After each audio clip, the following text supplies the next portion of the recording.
I think burning is good. I think it is good all the time for scholars and intellectuals to call a spade a spade. Not a big spoon. And we train ourselves to prepare for the worst when we see it coming. I think East Africa is hurtling down to a fascist moment. We are becoming a fascist region. And I am using that word aware of its intellectual meaning, fascism.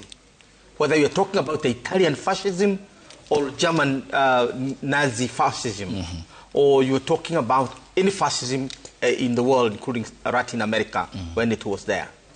And what are the checkpoints to say this in order to be able to make this assertion?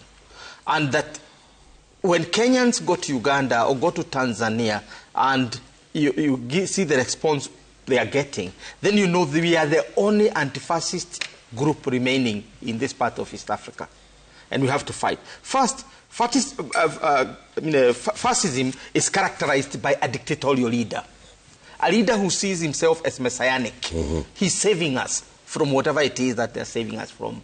That's a dictator. Second, they try to centralize the government to themselves. Look at these trends. Everything must come from you, like you are the sun, and everything else rotate around you. And second, you have what you call autocracy. Anything you say is supposed to be law. Whatever you say is going to do. And you demonstrate it by turning around and telling a district commissioner, now a county commissioner, I want you to do this. Like they are the ones who decide. We have a parliament, we have county assemblies and others. Then you turn around and say, I want this road done. That is basically roadside leadership. Thirdly, militarism. The abductions, the killings, the taking over of people's liberties. That's another aspect of whatever forcible suppression, like the arrest that you are beginning to see in Uganda and here, and suppression of the opposition. Is that not what we are saying in the two countries? Now, if I could stop there, you have already seen that the main birthmarks of a fascist system is here. And there's nothing that took the world to war. The Second World War was about defeating fascism. The many people who died basically to fight against fascism. Here in this country, we fought against the fascism of the British type. And the British have been chastised. They are paying now. They have paid the first installment. I'm sure they're going to pay more to the Mau Mau and the fighters of the time. They are admitting that Britain's gulag in Kenya was real and that they have apologized. The king came around here and apologized for it. So one day Museveni will have to apologize. Suluhu will have to apologize for imposing fascism in our region. Because all the characteristics, you can tick all the boxes of fascism, and even worse here. The Tanzanians are not only complaining about the colonization by Suluhu, but they inherited a system that favored Zanzibar. Because Nyerere wanted to entice the weaker part of the union, which is Zanzibar, and gave privileges, a policy of appeasement. And now you have two leaders, Mwinyi and you have Suluhu from the island. What has the mainland to do? So for them, fascism is a double jeopardy. The operation by an island and of the mainland, and operation that is shared across the whole Tanzanian realm. So we are saying it is true.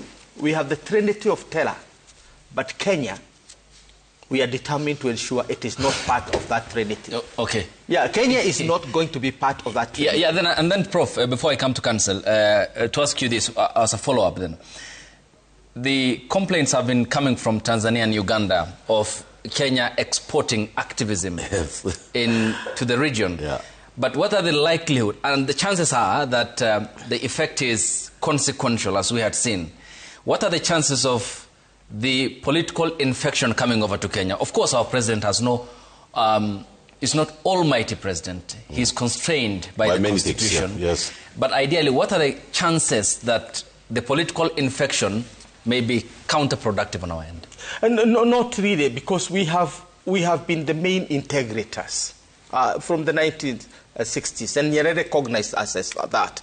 The impulse of us coming together as East African has been more Kenyan. If those who remember the 1970s when Amin took over, for Uganda, for Tanzania, they went militaristic. For them, it was sending the soldiers to get out of Tanzania. What did we do? We gave Ugandans passports. I mean, not passports, but IDs that were Kenyan IDs. Only there on top is written the Ugandans. So they taught in our deepest villages. They were medical doctors. They integrated into Kenya deeply. Kisa Bisiti was here in Aga Khan. Yes, Kisa Bisiti. He was a doctor here in Aga Khan. I taught with Museveni's brother Muhindo at Chagaki Secondary School, and Muhindo was a member of NRA.